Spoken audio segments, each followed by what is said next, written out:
From the east to the west, you've heard others, but now you've tuned into the best. This is a Prime Wave Media production.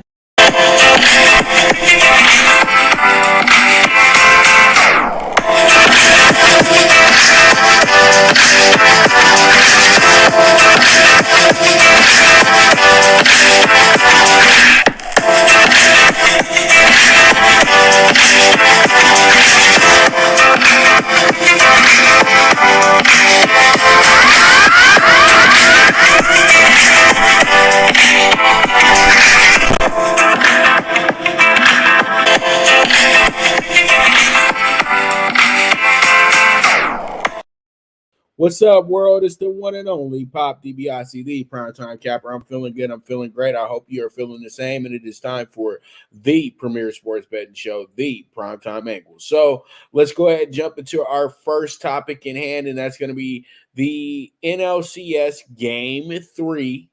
And we have the Phillies traveling to Phoenix today to go against the Diamondbacks.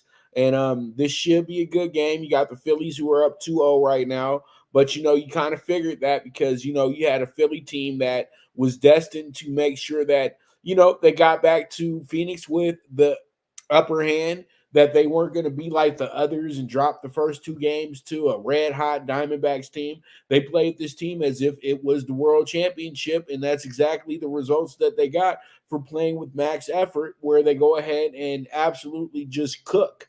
And pretty much they leave Philadelphia with an advantage of 15-3, pretty much. They screwed. That's how it was in the first two games. So pretty much literally they went ahead and had a close one the first game, and then the second game they absolutely crushed the Diamondbacks. And the Diamondbacks are looking to save face a little bit, but at the same time too, the Diamondbacks know that this was going to be a hard series. This wasn't going to be like the previous series where you had a Brewers team that was fresh off of 2 weeks sabbatical after they won the division, and then you didn't have a Dodger team that was on 5 days of rest that overlooked you. Now you go against a team in the Phillies that understand that you're the best team that we're playing at the moment. So that's why they've been able to dominate in this series the way that great teams are supposed to dominate the series. And Philly looks like the team that's going to win the World Series this year. They truly do. We got a great series going on in Texas right now with the Astros and the Rangers. And the Astros are the defending champions. But at what point of the year have they really looked like the defending champions? They look like a team that has really been able to just put it together at the right time to get themselves in the right position, win these games the way that you're supposed to win these games, and take care of their business. That's exactly what they've done. And then you have a team in the Rangers who are kind of playing with house money at this point right now. But they've played well enough. They have the talented roster that puts them in position to be here as well too. But the Phillies they're just leagues ahead of everybody, in my opinion. You got Trey Turner, a table setter, and then you got the biggest star in all of baseball, Bryce Harper. I do not care what anybody says about Showtimes and J-Rods and all these foreigners that everybody's in love with. When it comes to who is the best player in baseball for your dollar, it's Bryce Harper. And Bryce Harper has shown this throughout the playoffs, and he's shown this throughout the last few years as well too. And him going to Philadelphia really upped his status as a great baseball player. It was never going to happen like that in DC. It just wasn't. Just DC always felt like it was somewhat of a stopgap between the rest of your actual career, because I know that they tried. They tried to put around a great team. Steven Strasburg was also a prodigy as well too, coming out of high school or coming out of San Diego State, and everybody was so excited about having Strasburg. He was one of Tony Gwynn's players as well too. So there's a lot of things that play into the part of what the idea that they had for the Nationals moving forward, but it never came to fruition like that. By the time they won a title, Bryce was already with the Phillies. So, I truly do feel that the Phillies are in position to really exceed all expectations, but they cannot overlook this Diamondbacks team for anything. And I truly do feel tonight, the Diamondbacks are going to save some face. They're going to have a great crowd behind them, yelling and screaming and keeping them motivated throughout the night.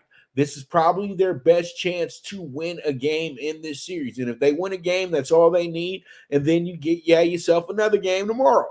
But you do not want to get 3-0 down. You just don't.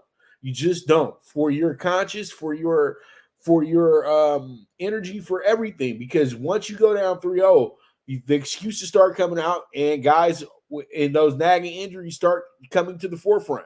So you don't want to be in that mentality, especially with the team that's playing with house money the way that Arizona is playing with house money at this point. So I like Arizona tonight. I think that they should be good in this game, and I'll give you my bets at the end of the show when we get to Talkin Tickets. So let's move forward and jump into our next, and that's going to be the Astros win 8-5 to get back in series, now down 2-1, looking to even things up tonight. Well, the Astros, what a night last night. They were able to score 8 runs. They allowed 5 runs, but they were able to win the game. That was what it was all about last night. Javier was absolutely tremendous in that spot. He was the clutch pitcher that the Houston Astros needed him to be last night, and that's what set the difference up between winning and losing last night. This team played absolutely incredible from the start of the game till the end of the game. They dropped 5 runs before we got to the 5th inning. That's all they needed to really just get ahead.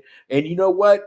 Regardless of anything, the Rangers kept fighting throughout the night, but it just wasn't enough. They had gave themselves a 5-run spot, the Astros, and that was all she wrote after that. You had Javier go 5 2/3. He struck out 3. He gave up 2 runs and gave up 3 hits. And you know what? He was still just churning the outs. He didn't really get into any trouble until he was about to come out of the game. You know what I mean? He didn't get into any trouble until that 5th inning, pretty much. So he was good. And then I think the best player yesterday had to be Altuve, because Altuve set the table for everything with that home run. And then Yordan Alvarez forgot that he was a big man and was out there trying to steal bases like Ricky Henderson last night, and do all the small things that you have to do to win these type of baseball games. And that's what gets you a little excited about the Astros not quitting on the series, because those first 2 games were really tough to lose. You know what I mean? Because you get shut out in the first one, you lose by running the next one. Now you got to go to Arlington to go try to piece everything together and try to get you got to win 2 to get back to Houston. So last night they took it upon themselves and said, you know what? We have to look at this series as if it's only 5 games left and we only got 2 more opportunities to get this thing right. And pretty much that's exactly what happened last night. They went and got themselves a good win. They put themselves in position to at least play 2 more games. But I truly do feel that when it all comes down to it and when it's all said and done, this is a 7-game series. And you, as a Rangers fan, you do not want to see your team get swept at home. You just do not want to see that. But tonight would be a good game for the Rangers to get the win, because the Rangers will be able to have that confidence going back, knowing that they have the advantage to close the series out for the next few games, because they may not get game 5, but they could get game 6. So you just have to put yourself in the right position to win the series. Once we get to the 3rd win of the series, that's when you really start saying to yourself, we are at the finish line. We are at the door.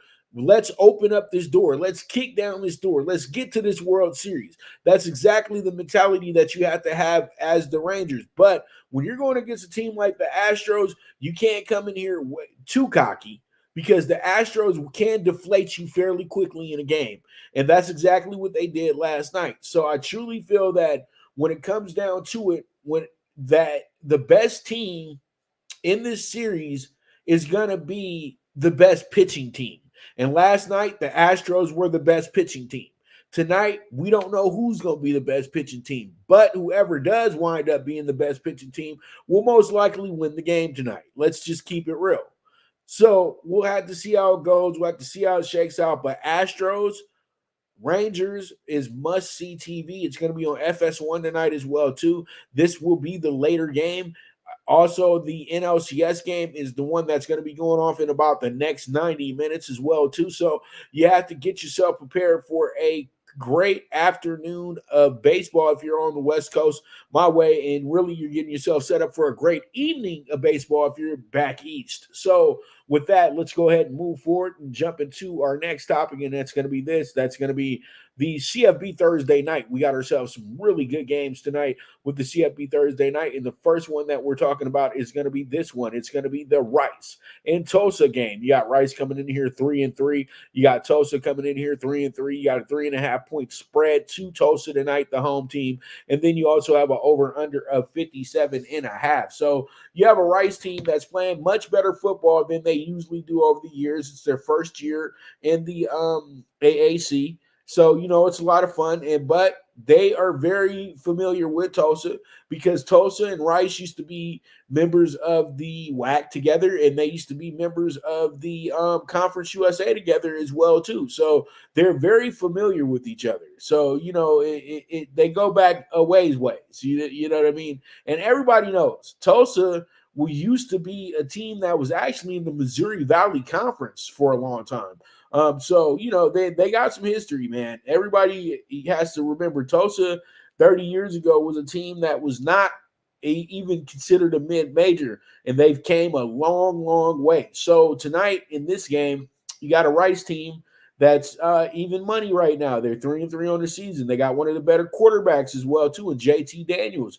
JT Daniels, the former Mountaineer, and he also played for USC as well too. The guy's been in high school, has been in college for a decade now. So he's finally landed somewhere where he's been able to be really good at. And you know what? Last game he did fairly well. He threw for 362, 2 touchdowns. He had an interception, got sacked twice, but he was able to have a pretty good game, one of his best games of the season. And this guy is throwing for big yardage. I don't think the NFL is in his future because he spent so much time in college, but he gives them a great opportunity to win this game because he was a highly touted quarterback at one point, and he's from Orange County. The kid's from Irvine, of all places. So he knows how to play the position.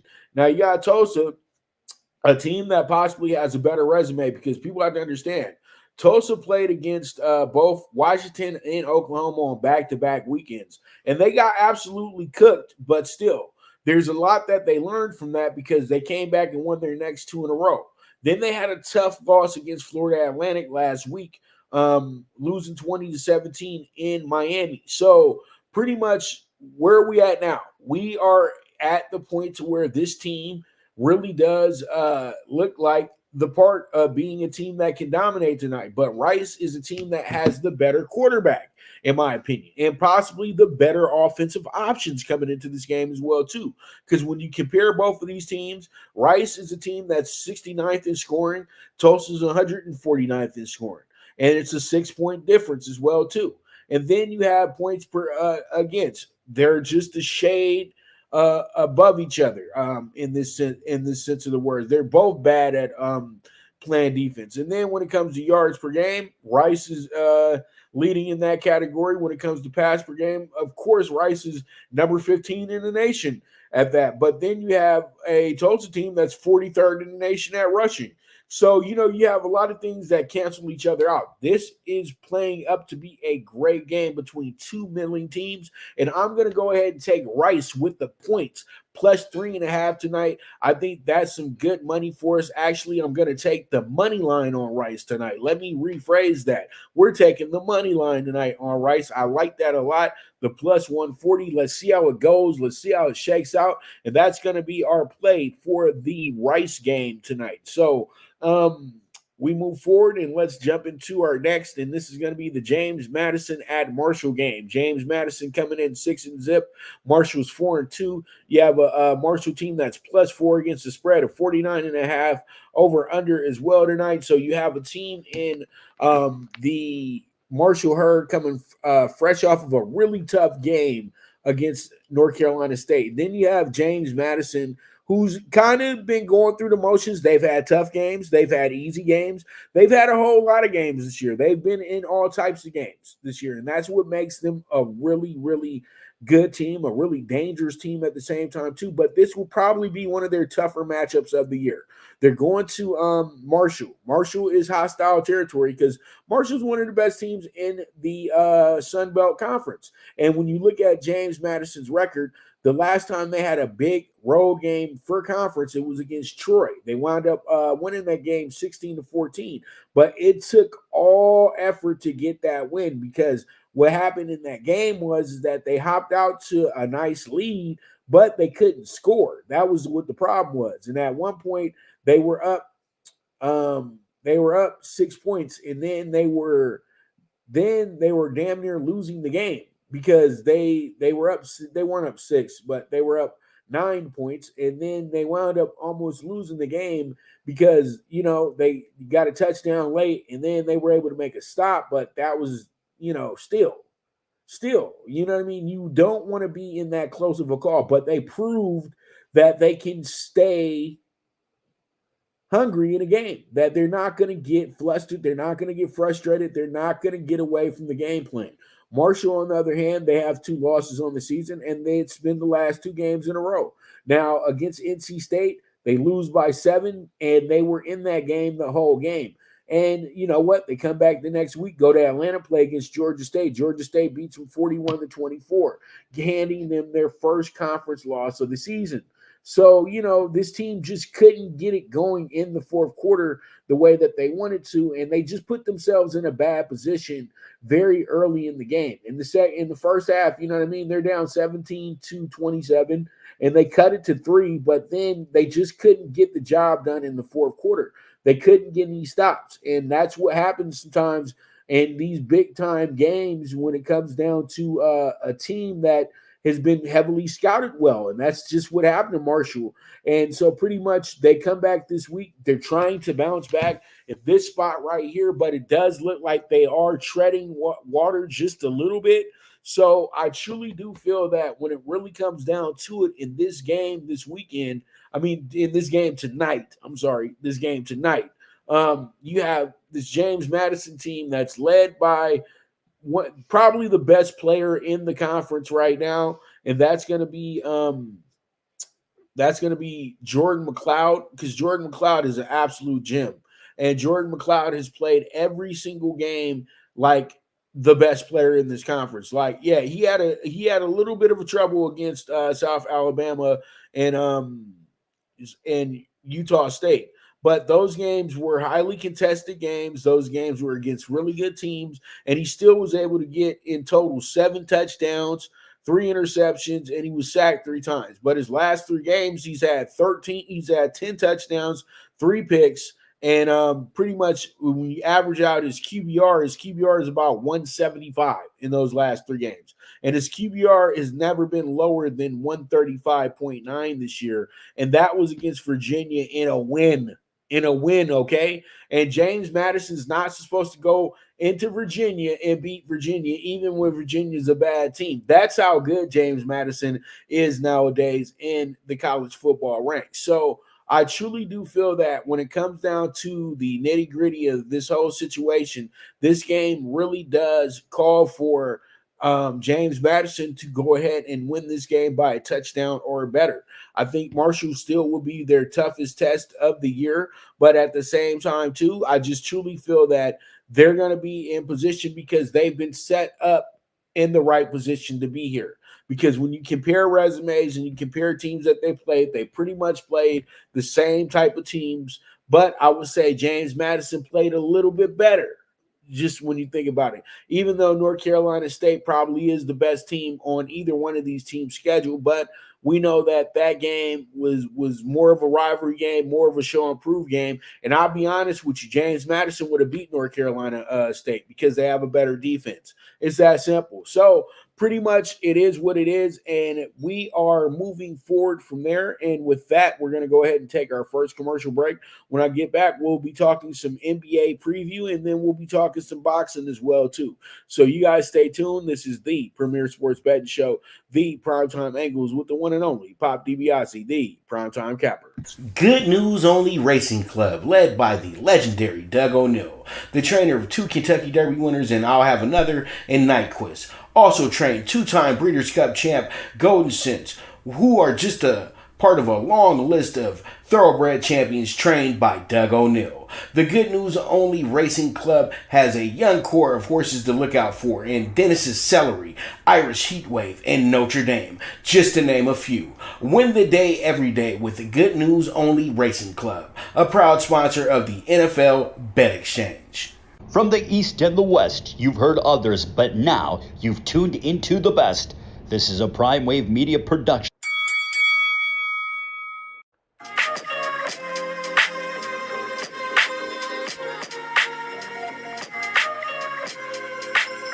Tune into Big Wave Boxing every week with a brand new guest, with the one and only Pop DiBiase, the Primetime Capper, getting the best boxing stories, best boxing angles, and the truth when it all comes down to the sweet science. Tune into Big Wave Boxing on the Prime Wave Media channel on YouTube.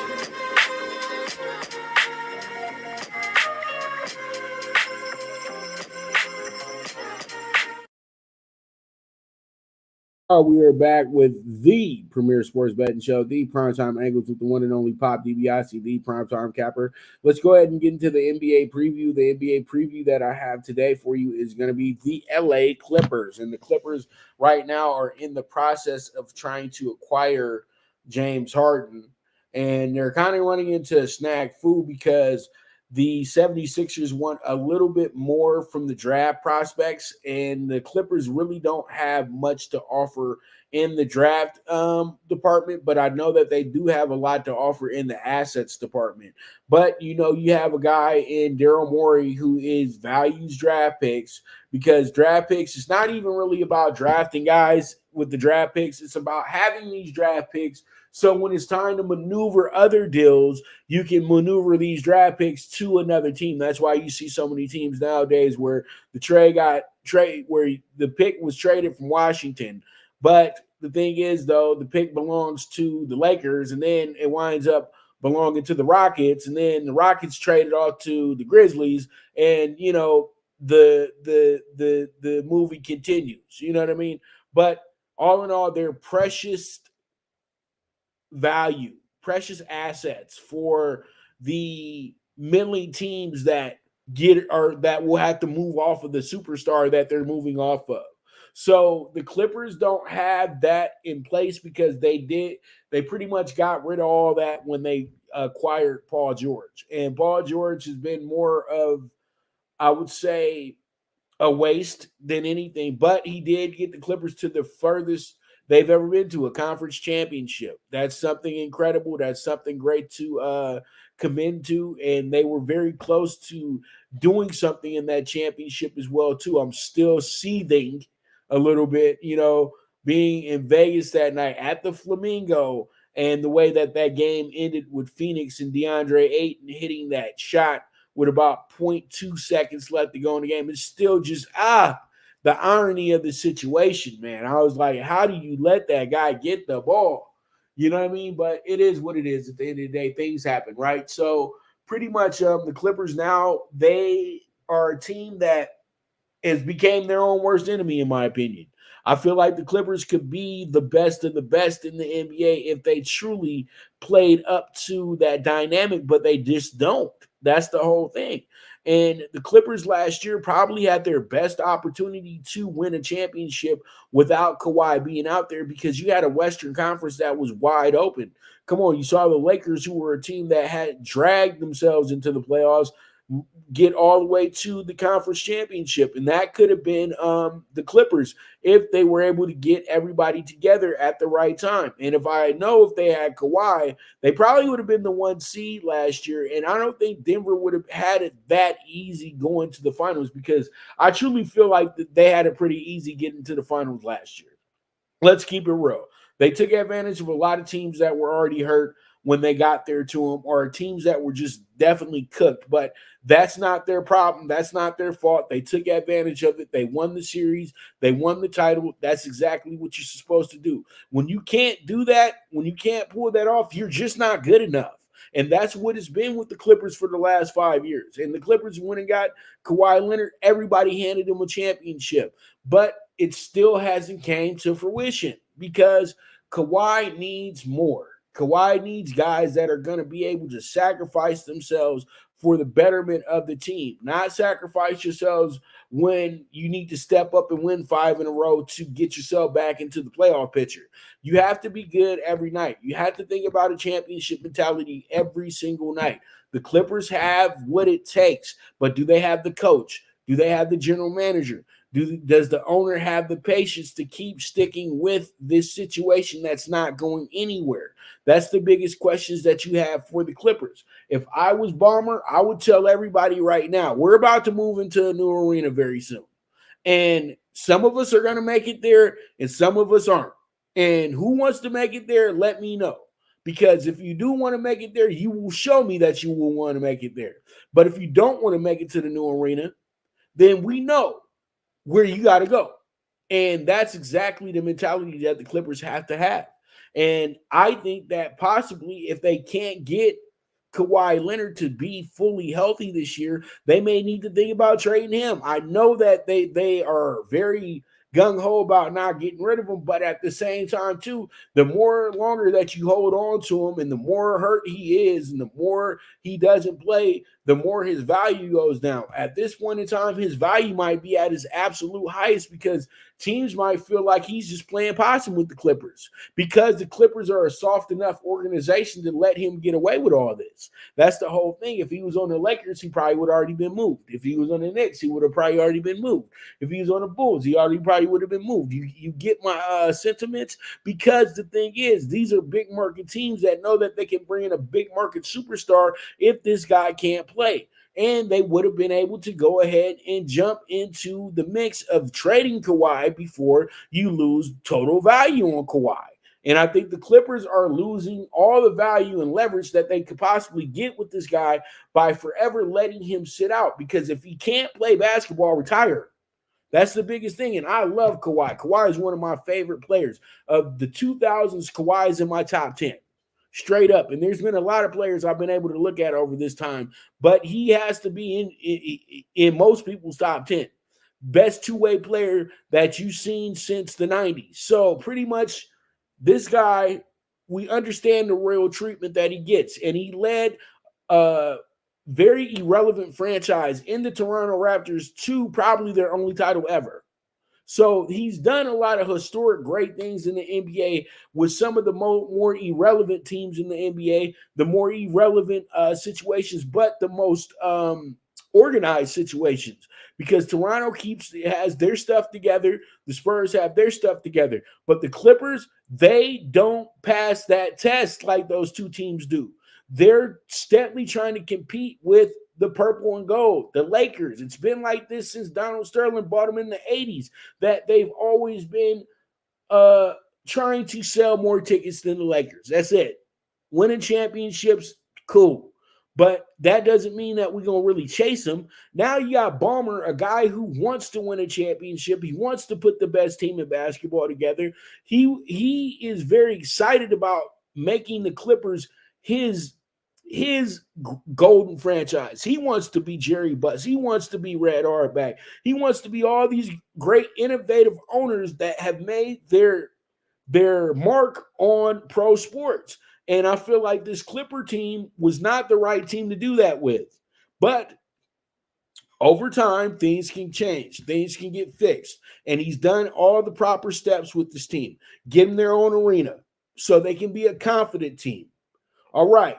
Get them their own stuff, training facility, You know, more activities for the team. Make it seem like we're a 5-star team as well too. The Clippers were always walking around like a Walmart team. Now they walk around like a team that's actually toe-to-toe with the Lakers and probably a little bit higher up on the food chain than the Lakers right now because they do have a richer owner. Their owner doesn't need 15 partners to own the team. Okay? So the Clippers have a lot going in the positive direction, but can they see it? That's the whole thing. They say they can see it, but can they truly see it? Because when you can see it, you'll be more of a consistent team.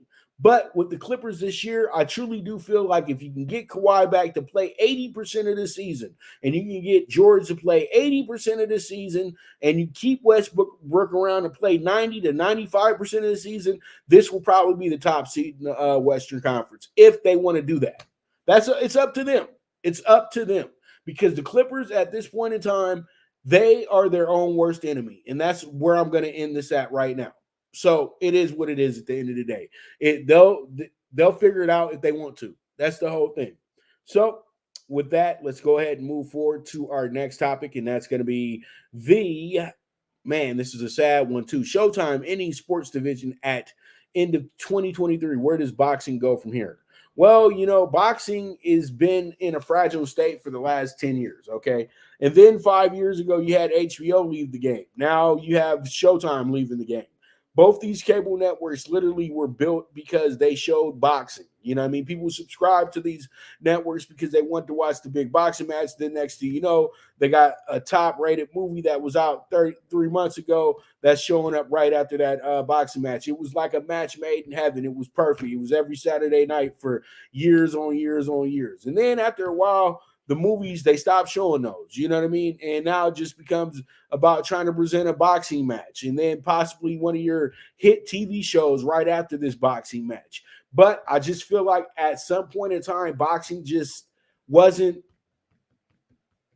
good for the mix anymore. I feel like that. And I feel like with the way that it was sold, that old model isn't selling for them anymore. You know what I mean? Boxing is not getting people to acquire these networks anymore. They used to be a part of your cable package. You pay an extra $5 and you got them. Or you say, you know what, you get a basic cable, they'll give you a free weekend, then they'll throw a fight in there. And then, hey, man, I really need this. Oh, I get to watch the fight. So it was great at presenting their network, but they're way past that point now. You can present the network via stream, via ads and things like that, through IG, through Twitter, through all that stuff. So there's just a lot of things that play into the point to where these networks don't need boxing anymore because it's not making them any money anymore.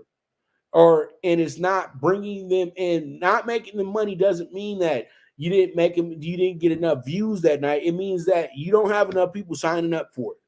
That's it. That's all. But at the same time, too, the pandemic killed a lot of things. But there were some groups that continued so they could keep the people sane. They did us all a favor by keep on going. So people had to take extra loans and PPPs and things like that to keep things afloat, because when they shut down the country, they shut down every business and every entertainment facet there was.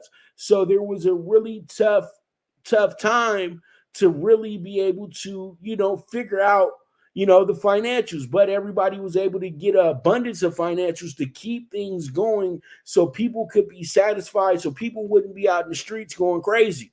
So that's one thing I can say that Showtime Boxing did for us that was incredible.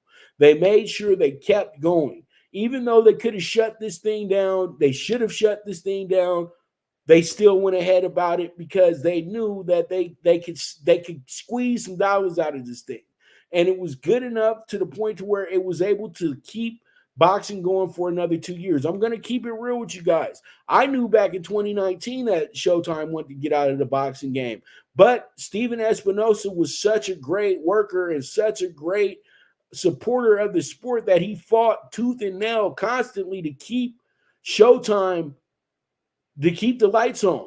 And that's why I always say people need to leave Steven alone about what he did for this network and what he did for boxing fans. He did all he could at the end of the day.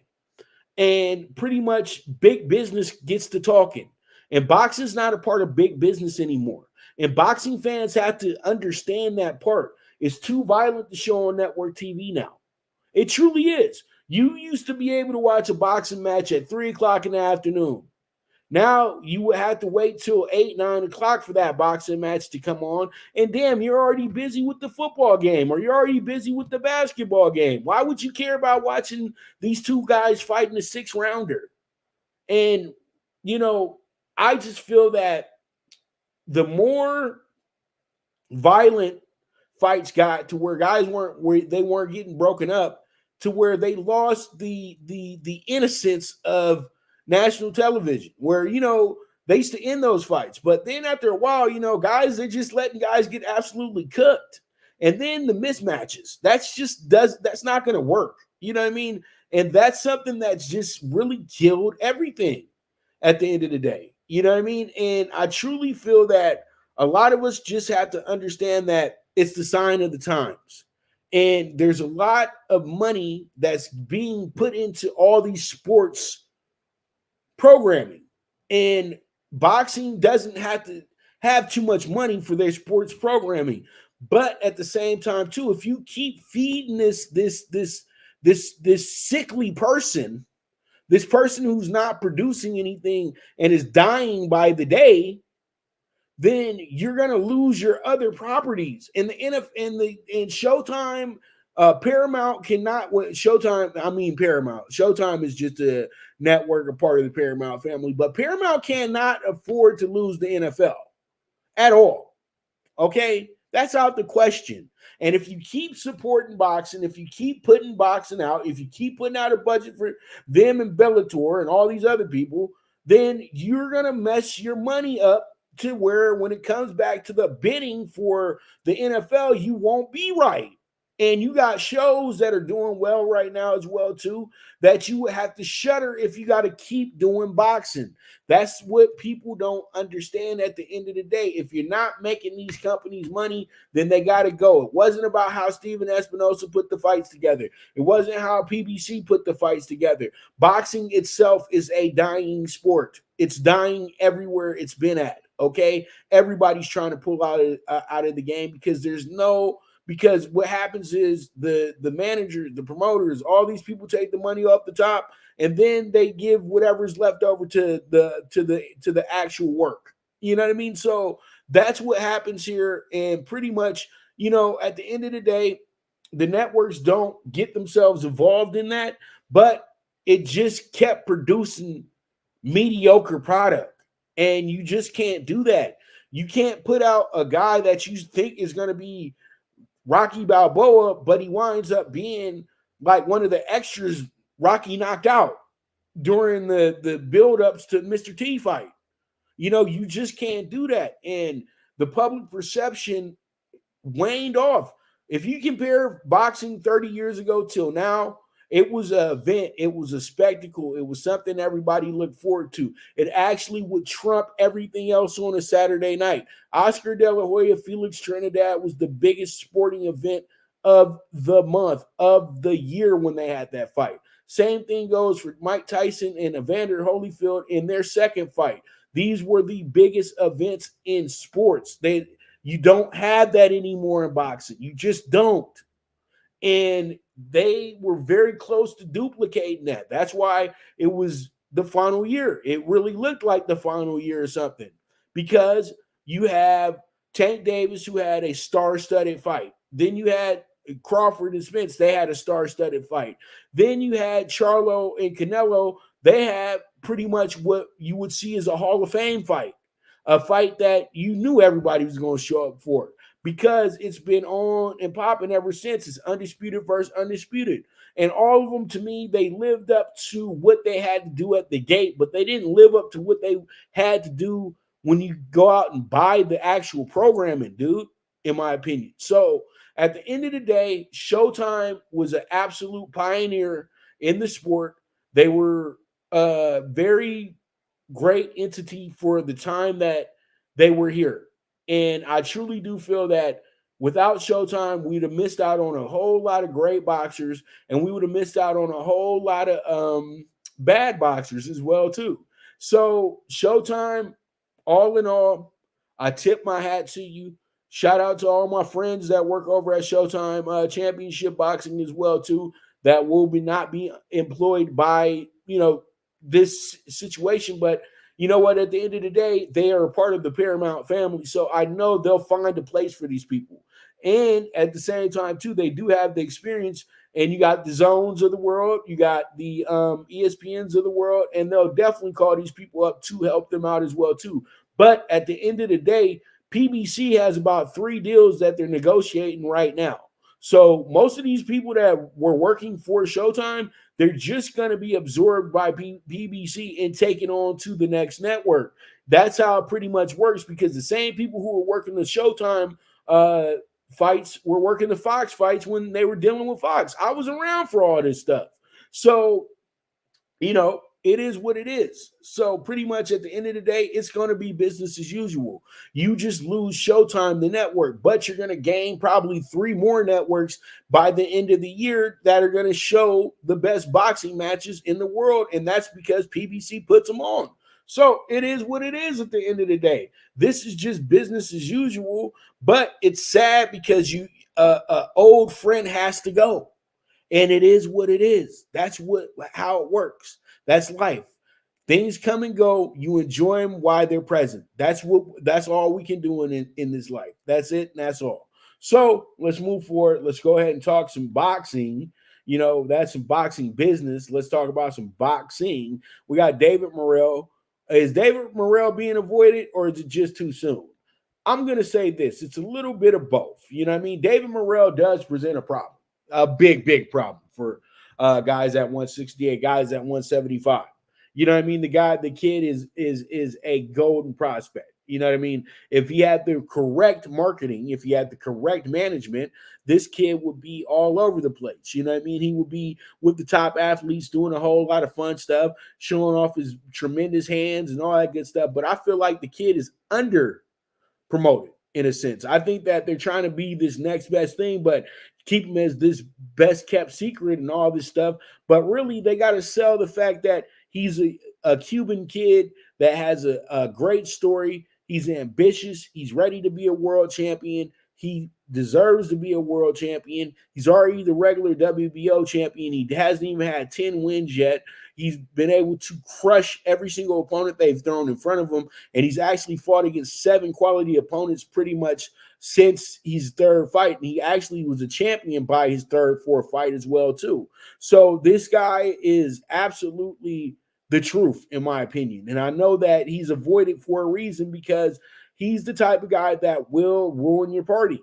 You know what I mean? I know everybody's in love with David Benavidez. I respect David Benavidez immensely as well, too. I think David Benavidez is one of the better people in boxing, because he actually wants to fight people. He actually goes about his business is the way a boxer's supposed to, and the way he reacts to his fans is absolutely tremendous, because a lot of these guys, I'm gonna keep it real with you, you could be the biggest fan of some of these guys, but they don't like fans, you know what I mean, even their own, because they're a bit too, groupie.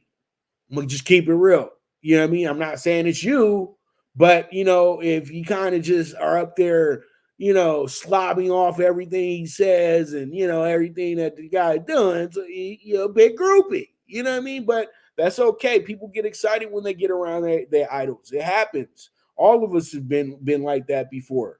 So, there's nothing wrong with that. But, you just got to kind of dial it back a little bit. But all in all, you got a guy that is ready to become boxing's biggest fish, you know what I mean? The big man, the man himself. But it's hard to do all this in the middleweight division, in my opinion. Super middleweight, you got Canelo over here holding all the belts hostage. He's going to pick and choose who he wants to really fight. David Benavidez will fight you. If it was up to David will fight you. I'm not saying David wouldn't fight Morrell, because I know he will fight Morrell. But we know Sampson has to keep guys smart. And he knows the smartest move right now is not fighting David Morrell. Okay. So that's not happening anytime soon. So what David Morrell has to do is he just has to get opponents and just keep cooking. That's it. And I'll give you a great example. Mike Tyson, first 20 fights. When you look at Mike Tyson's first 20 fights, he probably fought against 5 true contenders, okay? And that's me being nice in a sense, really 3. You know what I mean? And pretty much what happens is that by the time he's ready for Trevor Berbick, he was ready. You know what I mean? He was ready. I feel like you throw David Morrell in there with Canelo right now, he's going to get sparked. He's going to get cooked. And I like the kid. I think the kid can do things in the world of boxing that none have ever done before, but not against some of these legendary guys that are legends right now. It would be tough against a Canelo. It would be tough against a Better Beef. It would be tough against a Bivol. It wouldn't be an easy night out. And you know what? Fighting David Benavidez might not be the smartest idea for him at this point either, because David Benavidez is a man on a mission. And you know what? He would see you as an obstacle in his way. Would you be ready to go toe-to-toe, mano-a-mano, and be the one that destroys his dreams? That's the biggest questions that you have for these guys at the end of the day. Are you ready to be the bad guy? Straight up. And I don't know if he's ready to be the bad guy yet. You know what I mean? But when he is, it's going to be hell to pay. I'm telling you now. But David Morrell, he's a guy that you have to look out for. Is he ready? I would say about 18 more months, he'll be ready. I'll give him that. I think he needs to fight 5-6 more fights, get his record fattened up a little bit. You know, let's see 17, 18, 19 and 0. With those knockouts next to it, and then boom, throw your ass in there with one of the top guys. Just take your time and try to get on as many cards as possible. That's all. Because as long as he's active on these cards for the next 18 months, he'll be everybody's favorite to get on to one of these big fights at 168. But right now, they're not thinking about you, kid. And I would say stop trying to make them think about you. Just go in there and keep showing, improving, and improving. Because the more you sit, the weaker you get. It's that simple. It doesn't matter who you are. If you're sitting, it's going to be a burden on you. So you got to get in this ring and you got to start fighting. Hopefully you will get Morrell on the Benavidez Andretti card, where he totally belongs, because he was on the Plant Benavidez card. And that was, I think, a huge uplift for a guy that's trying to present himself as one of the better boxers in the world. So let's move forward. Let's go ahead and jump into our next topic. And it's going to be this. We just had the press conference on Tuesday, and that's going to be Haney and Prograis exchange war of words at the initial presser in San Francisco. And you know what? It was funny because, as usual, these boxers always want to bring up something that they heard. They don't have true evidence, but it's something they heard from another boxer or from another manager who probably doesn't like Devin that much. But, you know, the rumor has came back out that, you know, Devin's father paid off the guy that beat him up in Mexico when he was 16, when he was fighting fights in Mexico to get himself, get his record fattened up and all that stuff, and, you know, learn the game a little bit and everything like that. But from all accords, every person who's ever been around has said that was not true. That never happened. And pretty much, you know, when can we move on from this? But you're not going to be able to move on from it because it's something that is always a problem in boxing. Somebody says something and it sounds like they're telling the full-blown truth, but they're actually lying. But it doesn't matter because people in boxing are dumb enough to just go run with it. Just like the idea of thinking that PBC is about to do any type of business with DAZN. No, they do not do business with DAZN. They're not planning on doing business with DAZN. And no, they're not going to help DAZN try to save themselves because DAZN probably got about another year left. I'm telling you now, PBC has themselves some genuine deals that are going to be absolutely groundbreaking for the sport of boxing. But let's just state it is. And pretty much you have a boxer in Regis Prograis who's trying to prove himself as one of the better boxers in the world, okay?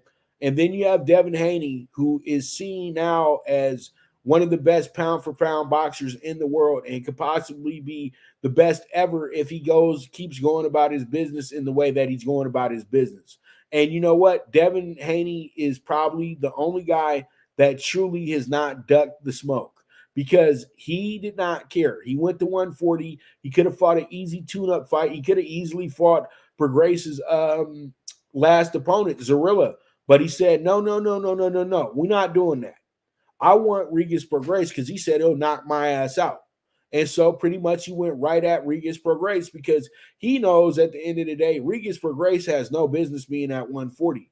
The man literally sat up there and tried to show us that he almost died making weight last time he was trying to make weight for 140. So how are we going to believe that you're going to be able to really go in there and whip Devin Haney's ass? And Devin Haney is fighting at a high IQ level in boxing. But you know what? In boxing, anything can happen. And I will give Prograis the power portion of this fight. But will the power be there? That's the biggest question. Everybody gave the power portion to Josh Taylor in his Teofimo fight. But was the power there? No, it was not, because he was totally overtrained, overdrained, and could not do what he usually does. And I think that Prograis showed us in his last fight that he was able to get by because that guy was an opponent. He's supposed to get by him. You could have a rough night and still win the fight. And that's exactly what happened in that fight. Now he's going for a payday, like Canelo said. And he wants that money. Because if you guys look at his Twitter, you guys look at him talk, what does he always talk about? Money, and spending too much money on this and spending too much money on that, and wishing he got the bag for this and wishing he got the bag for that. Yeah, I read tweets, bro. And the thing is, from what I can see with Regis Prograis, he wants to be one of the big time guys, one of the top flight guys, one of the shot callers, one of this, that, and the third. But he'll settle with just being a great dance partner for a great fighter.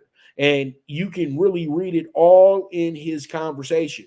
But I don't want to put Prograis in that position because I had high hopes for Regis Prograis as well, too. I thought that he was the best fighter at 140 back in 2019 and 2021 and all that good stuff. But then as he kept taking breaks and he's not been as active as you would want a fighter to be, and he had a few fights that just went absolutely to the left, even though he didn't lose, they just ended in a horrific fashion.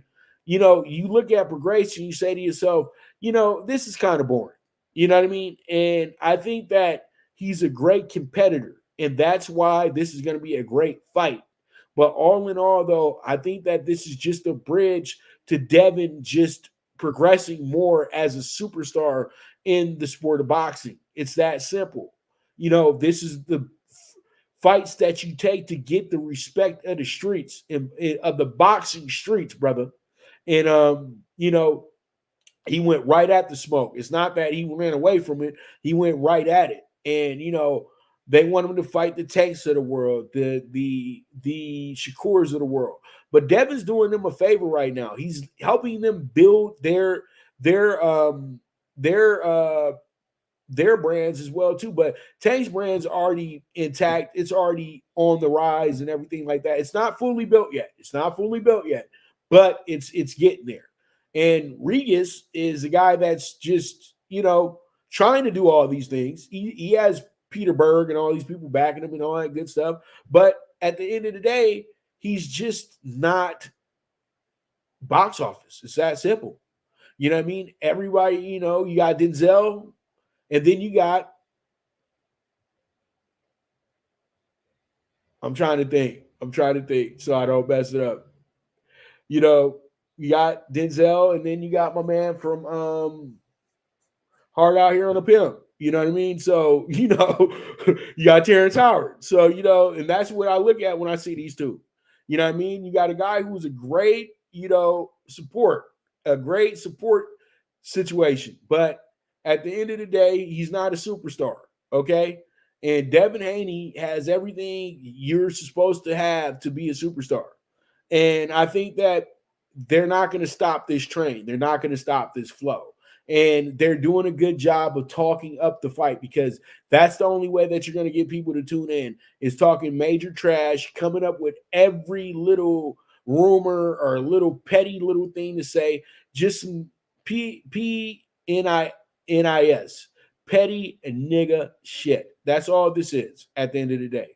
And that's what the promotion is for this fight. But all in all, I expect a big night of boxing for 12-9. This will probably be Matchroom's best fight of the year, because they're featuring two high-level fighters who are going to bring a lot of eyes to the matchup. So pretty much there it is. Regis Prograis, Devin Haney, 12-9, first presser in the books, and a whole lot of trash talk. So with that, we move forward. We will take our final break, and when I get back, we will go ahead and talk those tickets. So you guys stay tuned. This is the Premier Sports Betting Show, the Primetime Angles, with the one and only Pop DiBiase, the Primetime Capper.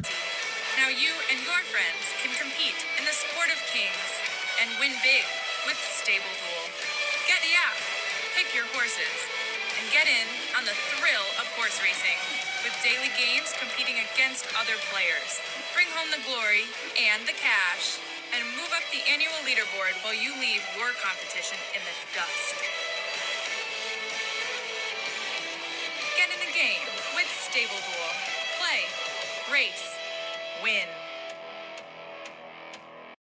Good News Only Racing Club, led by the legendary Doug O'Neill, the trainer of 2 Kentucky Derby winners and I'll Have Another and Nyquist. Also trained 2-time Breeders' Cup champ Golden Sense, who are just a part of a long list of thoroughbred champions trained by Doug O'Neill. The Good News Only Racing Club has a young core of horses to look out for in Dennis's Celery, Irish Heatwave, and Notre Dame, just to name a few. Win the day every day with the Good News Only Racing Club, a proud sponsor of the NFL Bet Exchange.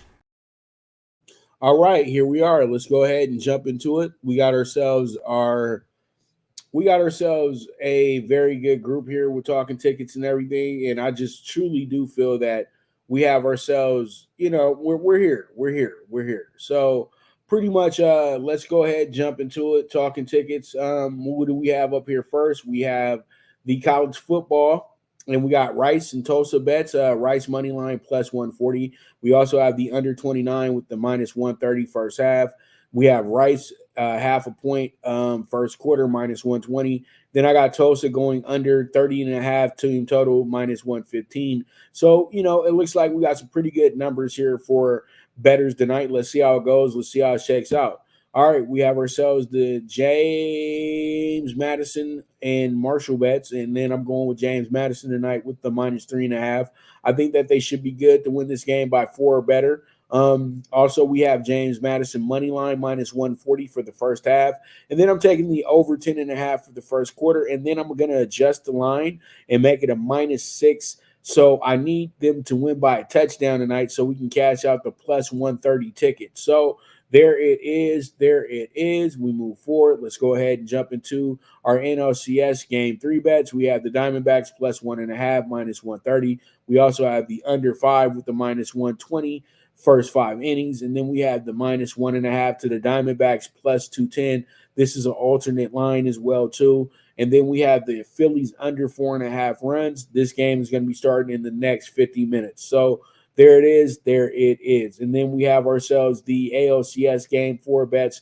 We have the under 9.5. We also have the Astros money line minus 105. We also have the for first 5 innings. Then we have the yes run first inning minus 135, and then we also have the Astros minus 1, alternate run line plus 110. So that's going to be our baseball bets for today. And then we wrap it up with our TNF bets, and you guys already know if you want to see the preview on Thursday Night Football, it is available on the Prime Wave Media page with the game preview. That is actually a part of NFL Bet Exchange. So that's why I have it set up like that, and that's why I didn't talk about that, because you guys can go watch the video and go hear that. I would just be repeating what I said on Tuesday. So pretty much Saints money line minus 125. It's went down about 30 cents, and you have the Saints minus half a point plus 110 first half. Then I got this game under 7 in the first quarter, and then I had the Jags having a low-scoring game tonight because if you guys look at the numbers, the Saints have not given up more than 20 points but like one time this season. So I do like the under 19.5 here in this spot. And so pretty much let's see how it goes. Let's see how it shakes out. But that's going to be that right there. And that's going to be our TNF bets. And that's going to be a wrap on today's show. So I want to thank you guys very much for tuning in. You guys are the absolute best. I'll be back tomorrow. We'll be talking a whole bunch of college football Power 5 games because we got our Power 5 games of the week coming up tomorrow. Also talking about what's going on for the weekend as well, too. Jump into that CBB top 25. Just go ahead and dissect it on where we're going with that. And, just go from there. You know how it goes. So pretty much with that, I thank you guys very much once again for tuning in. You guys are the absolute best. And this is the premier sports betting show, the PrimeTime Angles with the one and only Pop DiBiase, the PrimeTime Capper. And as I always say, bet with your head, not with your heart. The movement is moving. And I am gone.